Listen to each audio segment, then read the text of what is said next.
Assalamualaikum dan salam sejahtera. Saya Nazri Kaha. Ini Agenda Wani. Sekali lagi bertemu saya pada malam ini. Berikutan keputusan kerajaan mengenakan cukai eksais ke atas produk cecair ataupun gel yang mengandungi nikotin untuk digunakan bagi industri rokok elektronik dan juga vape, dan juga bagaimana keputusan Kementerian Kesihatan Malaysia mengecualikan cecair ataupun gel yang mengandungi nikotin daripada senarai racun di bawah Akta Racun 1952 untuk dikenakan cukai ini. Ia menjadikan satu isu perdebatan hangat di kalangan pakar perubatan dan juga aktivis yang menentang penggunaan tembakau dan juga nikotin di kalangan masyarakat.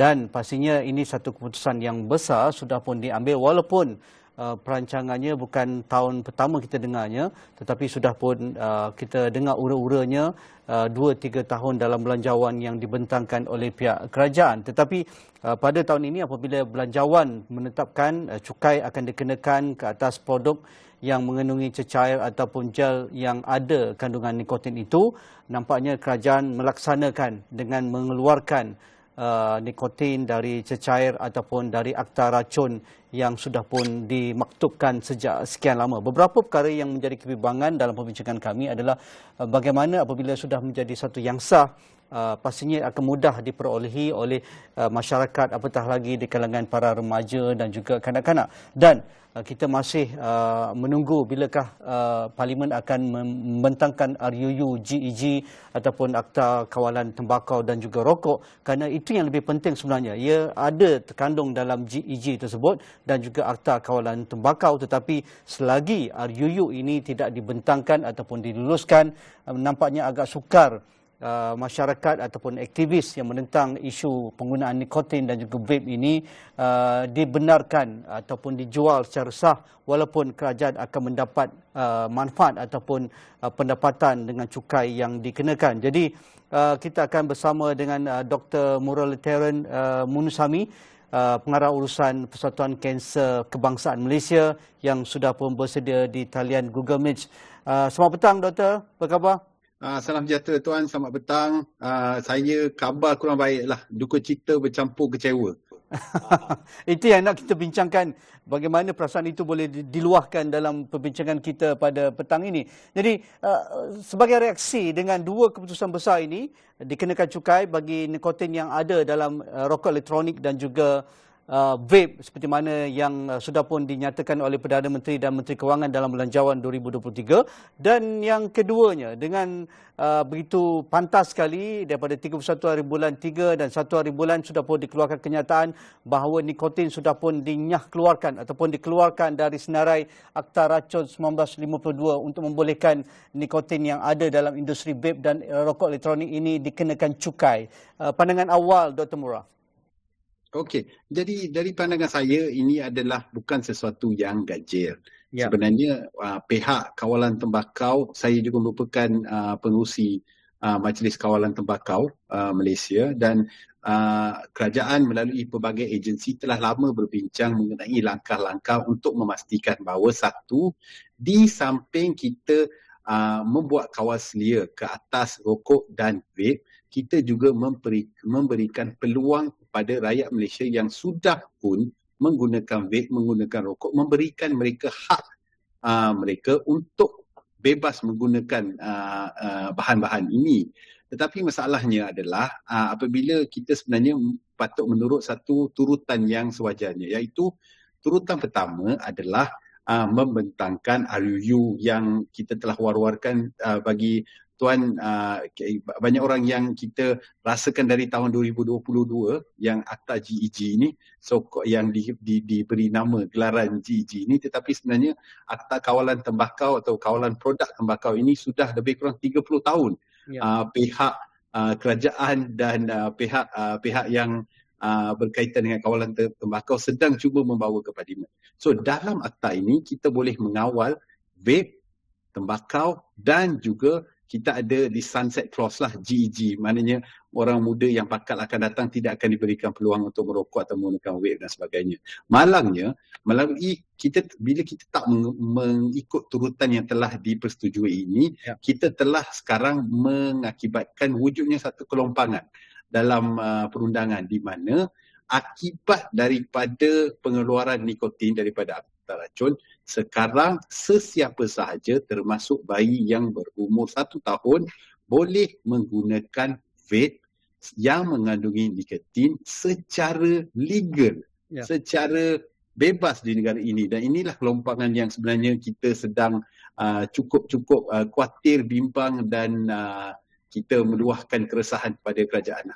Ya, adakah dengan nilai cukai yang dikenakan pada ketika ini yang akan dikuatkuasakan ini kepada nikotin yang terkandung dalam rokok elektronik dan juga vape ini tidak memadai berbanding jika kita membentangkan dahulu RUU Akta Kawalan Tembakau dan Rokok ataupun Akta GEG ini, kerana kita dapat mengenakan cukai yang maksimum ataupun tinggi supaya GEG ini ataupun generasi penamat ini tidak akan ada akses langsung kepada nikotin, vape, rokok dan juga apa juga bentuk yang akan memudaratkan mereka yang ada kandungan nikotin. Pandangan Dr. Murrah. Okey, bagi saya tuan, isu cukai ini adalah isu yang kedua. Dan of course, cukai itu sendiri adalah merupakan satu rintangan ataupun berfungsi sebagai satu barrier untuk tidak membolehkan kanak-kanak dan golongan remaja daripada mengakses vape secara mudah, sudah pasti. Dan sama ada 40 sen per mililiter ini adalah sesuatu yang cukup atau tidak mencukupi adalah mungkin moot point dari segi LHDN dan bahagian Immigration Custom. Mereka akan kaji lah, sudah pasti. Dan kita boleh lihat behavior, kita boleh naikkan dan turunkan mengikut kesesuaian. Tetapi yang equally merungsingkanlah adalah sebenarnya kalau tuan perasan bahawa vape yang mengandungi nikotin sahaja adalah vape yang dikenakan cukai, adalah bahan yang dikenakan cukai. Manakala vape yang tidak mengandungi nikotin ini tidak dikenakan sebarang cukai langsung. So bagi kami itu juga adalah satu persoalan yang telah kami timbulkan semasa belanjawan. Apabila belanjawan first dikemukakan, kita dah already buat pertanyaan ini kepada Kementerian Kewangan dan juga kepada Kesihatan, kenapa kita tidak menggunakan cukai ke atas vape yang tidak mengandungi nikotin. So seharusnya bila kita mengenakan cukai, kita kena adil dan saksama, kita kenakan kepada kedua-dua vape yang ada nikotin dan juga vape yang tiada nikotin. Barulah ia bertindak sebagai langkah pengimbang, langkah kontrol untuk mengawal daripada memudahkan vape ini diakses oleh golongan kanak-kanak dan remaja. Ya, adakah dengan mengeluarkan ataupun menyah kesenaraikan nikotin dari senarai Akta Racun 1952 ini, pada pandangan Dr. Murrah, ia merupakan satu lesen besar kepada pihak industri. Selama ini mereka memperjuangkannya walaupun sudah pun dikenakan cukai bagi peranti dan beberapa produk berkaitan dengan peranti vape ataupun rokok elektronik ini. Tetapi apabila kerajaan membuat keputusan untuk mengenakan cukai nikotin dan seolah-olah kerajaan endorse ataupun kerajaan mengesahkan bahawa industri ini dibenarkan beroperasi, growth dan seumpamanya. Tetapi di sebalik itu ia memberi satu ruang yang agak besar, blind spot ataupun ruang yang terbuka sebenarnya, bukan blind spot lagi. Mana-mana pihak, sama ada kanak-kanak, remaja, orang tua dan mereka yang ingin menggantikan rokok sebagai ganti kepada vape itu sebagai satu ruang yang peluang yang amat besar kerana ia sudah pun dilegalkan ataupun disahkan.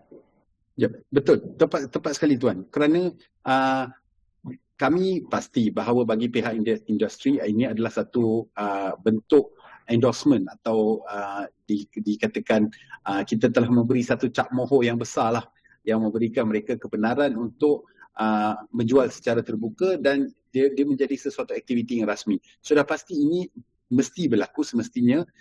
Kalau tidak, kita tidak boleh mengenakan cukai. Umpamanya kita tak boleh mencukaikan benda yang haram lah. So melalui aktiviti ini kita telah memberikan status official kepada vape dan kemudian kita boleh cukai vape. Kita faham benda ini secara secara cara pemikiran ataupun corak pemikiran, strategi pemikiran kerajaan, logik. Tetapi seperti yang Tuan katakan dengan tepat sekali, masalahnya apabila kita tidak membenarkan atau tidak memberikan satu peluang untuk kita mengawal selia vape, di mana sekarang ini kerana tidak ada akta kawalan yang dapat mengawal vape, kita telah membuka satu, saya kira not even lubang atau blind spot, kira highway, 6-lane highway, lebur raya 6 lorong yang membenarkan sesiapa sahaja menjual vape dan sesiapa sahaja dapat membeli vape, dan tidak ada sebarang kawalan undang-undang ke atas isu ini, termasuklah tuan, bukan sahaja pembeli dari segi kanak-kanak dapat membeli, orang dewasa dapat membeli, tetapi juga sesiapa yang menjual. Orang boleh menjual vape bercampur apa sahaja, di mana-mana sahaja, dan kandungan nikotin di dalam vape ini juga kita tak dapat kawal selia pada masa ini. So ini adalah merupakan masalah-masalah utama sehinggalah akta kawalan tembakau ini yang saya setiap hari saya memohon berhajat akan disegerakan kita dibawa ke parlimen. Ya, apa cadangan ataupun yang Dr. Murah tahu yang terkandung dalam syur-syur dalam Akta Kawalan Rokok dan Tembakau ataupun Akta GEG ini dalam hal mengawal selia industri vape dan juga rokok elektronik dan juga kandungan-kandungan yang tanpa nikotin dan juga bernikotin yang disyorkan, yang Dr. Murah boleh kongsikan? Okey, Tuan. So, sudah pastinya saya kurang arif tentang sama ada akta ini adalah akta yang sama yang kita bawa di sesi parlimen lepas 2022. Mungkin ada perubahan yang begitu besar yang tak ada orang yang mengetahuinya, tetapi pada pemahaman saya, akta yang dibawa pada ketika itu 2022, kalau merupakan akta yang lebih kurang sama, dia mengandungi 3 bahagian utama. Satu adalah bahagian pengawalan tembakau itu sendiri untuk mengetatkan bahagian kawal selia untuk rokok konvensional yang kita gunakan sekarang. Dan yang kedua adalah untuk kawal selia vape dari segi apakah pengeluar vape. Pengeluar vape ini mestilah menggunakan produk yang mematuhi piawai tertentu, dikawal selia oleh SIRIM dan sebagainya, termasuklah peranti, apakah bahan-bahan kandungan dalam peranti yang dibuat, dan kemudian siapakah yang dapat mengawal amount of kandungan nikotin di dalam bahan-bahan vape yang mengandungi nikotin, dan juga bagi yang tidak mengandungi nikotin ini sama ada kandungan yang disertakan itu adalah selamat untuk digunakan, serta juga kawalan-kawalan ke atas promosi dan sebagainya. Dan bahagian ketiga undang-undang yang dibawa ini, rang-rang undang-undang yang dibawa ini adalah barulah dia ada melibatkan unsur GEG atau Generational Endgame, di mana kanak-kanak yang lahir selepas tahun yang saya fikir di akhir perbincangan sesi 2022 itu telah ditentukan sebagai 2007, jikalau saya tidak silap. Dan mereka-mereka yang lahir selepas tahun tersebut baru tidak akan ada akses kepada vape atau tembakau selepas mereka berumur 18 tahun dan ke atas. So, yang saya nak ketengahkan ni adalah bahagian yang kedua, iaitu mengenai vape ini. Sekarang pada masa ini dalam akta kawalan yang sedia ada di bawah akta makanan, kita tidak ada langsung sebarang kawalan ke atas vape. Dan inilah yang menjadi isu hangat yang kita bincang hari ini.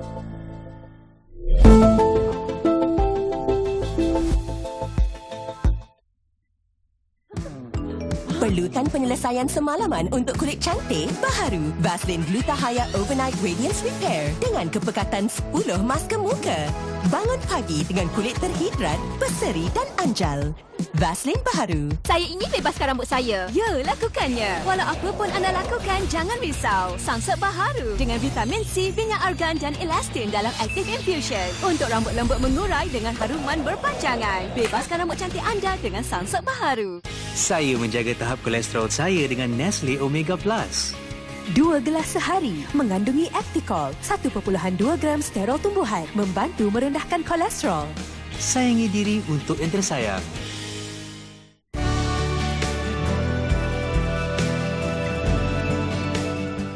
Hai. Siapa yang telefon tu? Saya sebenarnya tengah cari orang. Ada rahsia tersimpan. Siapa ni yang sebenarnya? Ulifah ke? Hey. Saya akan bagi tahu semua isi gelap. Apa rahsianya? Keluar dari company secepat mungkin. Kalau tak, buruk badan. Imam Instant Ustazah Scammer di Astro Ria dan Astro Go. Eva, milik saya. Ingat tak? Salam Ramadan Al-Mubarak. Bukalah hati.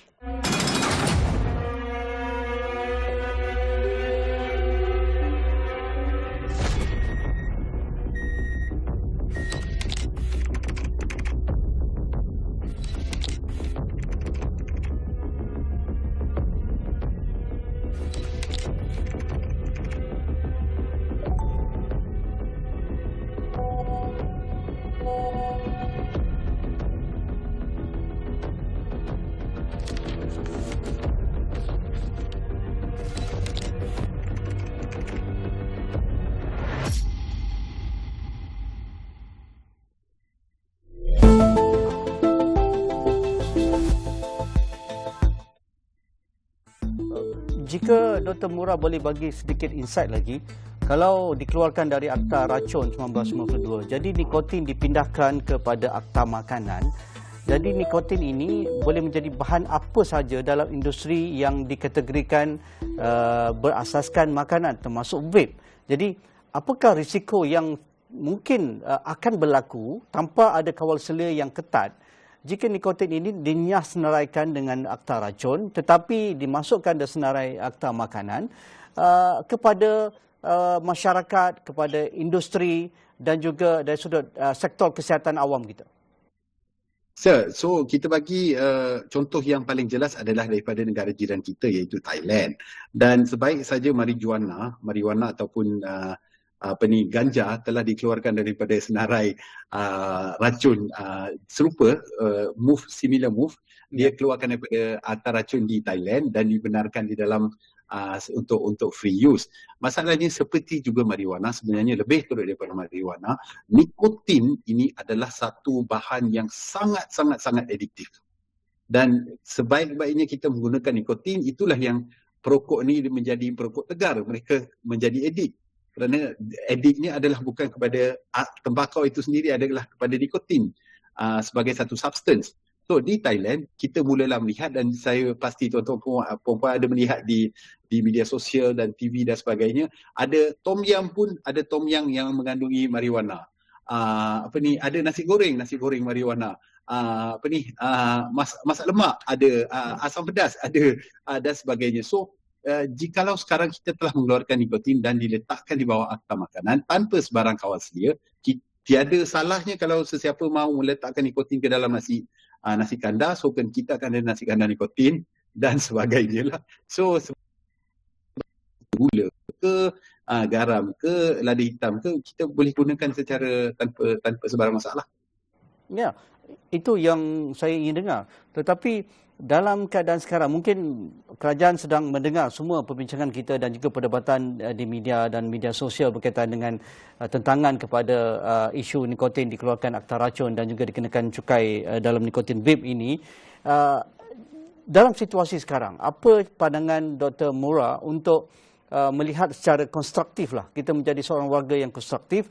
Industri vape sudah pun berakar di negara kita bertahun. Penggunanya berjuta dan memberikan pulangan kepada industri berbilion ringgit saban tahun. Itu sentiasa diangkat oleh pemain industri yang mereka yang pro kepada vape dan juga rokok elektronik. Apa pandangan Dr. Mura? Apa kawal selia yang wajar dilakukan sekarang sebagai satu jangka masa pendek dan sederhana sebelum kita membentangkan RUU kawalan tembakau dan juga rokok ini? Mungkin makan masa, mungkin setahun dua juga tu. Kalau kita tidak ada kata pun dia punya force stress ataupun ya betul. Okey. So tuan, dua perkara lah sebenarnya. Yang pertama adalah kita menyedari bahawa memang ada ramai juga masyarakat Malaysia yang bergantung kepada industri vape untuk kehidupan seharian mereka. Kita ini adalah satu isu yang memang industri vape dah berkembang di negara ini, banyak pekerjaan bergantung di atas yang the value chain lah yang berkaitan dengan vape dan sebagainya. So kita tidak pernah mengatakan bahawa jangan kita haramkan vape sama sekali dan sebagainya. Itu adalah satu point yang sebelum 2015, sebelum vape dibenarkan di negara ini, pada masa itu saranannya adalah untuk ban vape sama sekali. Tetapi itu bukanlah satu cadangan yang praktikal dan saya kira tidak munasabah lah untuk kita ketengahkan pada masa ini. So, melalui perbincangan bersama dengan industri vape dan all the other players dalam 2 tahun yang lepas, barulah kita mencapai konsensus bahawa okey, kita membolehkan vape dijual, tetapi kita memastikan dijual vape yang dibuat, di manufacture untuk dijual itu dipastikan pada tahap yang dapat dikawal, satu. Yang kedua, selamat dari segi sebaik mana selamat yang kita boleh, how safe we can make it lah. Make sure that kandungan dia adalah mengikut piawai, dihasilkan oleh pengilang-pengilang ataupun manufacturer yang berkualiti dan berdaftar, dan ini adalah langkah-langkah yang segala advocate kawalan tembakau setuju. So masalahnya apabila kita sekarang umpamanya we putting the cart before the horse lah. Sebelum bayi itu dah boleh berjalan, maknanya sebelum kita boleh melepaskan industri vape ini untuk berfungsi secara mass, secara open, terbuka, kita tidak meletakkan sebarang kawalan. Itu menjadi masalahnya. Jadi jangka masa pendek adalah mudah saja. Still kekalkan pengeluaran yang gazet warta untuk pengeluaran nikotin dari akta racun itu. Sebenarnya kita boleh tunda dia punya implementation. Dia sebenarnya telah diberikan tarikh kuasa 1 April, kita boleh panjangkan. Mengikut saya berpegang kepada kata Perdana Menteri lah semalam di Parlimen, Yang Berhormat Perdana Menteri telah mengatakan bahawa kerajaan akan membentangkan akta kawalan ini pada bulan Mei. So kalau kita ikut kata tersebut mungkin 20-30 hari dia lagi. So kita boleh just delay the implementation of the pewartaan pengeluaran nikotin ini untuk tempoh sehingga melepasi undang-undang kawalan tembakau itu, dan we are I think dalam zon yang bebas redilah. Itu sahaja yang sebenarnya menjadi isu perdebatan ini, Datuk. Ya, senario terkini mungkin Dr. Murrah boleh kongsikan kesan penggunaan tembakau, kesan penggunaan nikotin dalam apa jua peranti sama ada rokok elektronik dan juga vape kepada kesihatan manusia, dan impak kepada growth ataupun KDNK negara dan sistem kesihatan awam kita yang terpaksa menanggung kes-kes berkaitan dengan penyakit berasaskan nikotin ini. Ya, so Tuan, yang sudah pastinya kita sebenarnya dah menyedari bahawa vape ini bukanlah seselamat apa yang diperjuangkan pada awal pengenalan vape ini sebagai pengganti atau substitute kepada sigaret konvensional, kepada rokok konvensional. Pada masa itu kita rasakan bahawa selamat. Tapi sekarang seperti yang kita telah lihat beberapa tahun ini, muncul isu EVALI ataupun vape associated lung injury. Penyakit yang berpunca daripada penggunaan vape, kecederaan kepada paru-paru. Dan satu pesakit yang ada masalah EVALI ini memakan beratus ribu ringgit tau, atas satu pesakit sahaja. Dan isu ini tidak perlu kita tunggu 18 tahun atau 19 tahun penggunaan vape baru dapat kanser. Dalam beberapa hari penggunaan vape itu sendiri dah mula menampakkan kecederaan yang akut ini, kecederaan yang daripada EVALI ini. So hanya lebih kurang 50 kes EVALI ataupun 100 kes EVALI setahun dah sudah pasti akan menyebabkan kos kesihatan immediate kita menjadi melambung tinggi. Dan kita sudah lihat pattern yang semakin menjadi ini di kalangan pusat-pusat rawatan Kementerian Kesihatan dan juga pusat-pusat rawatan kesihatan swasta, di mana kita boleh lihat kadar-kadar kes-kes ini already sudah meningkat.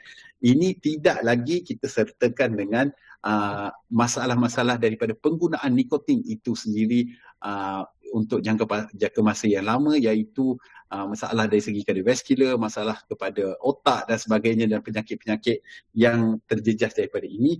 Dan of course yang paling membimbangkan adalah kita mula melihat daripada penggunaan vape wujudnya mutasi sel yang sebenarnya merupakan kesan-kesan awal kanser. So kesudahannya hari ini kita sudah ada kos yang tinggi daripada penggunaan vape kepada sistem kesihatan dan kita dapat melihat impak jangka masa panjang tidak memberangsangkan sama sekali lah. Kita lihat macam dia akan menjadi lebih-lebih teruk. Itu saja.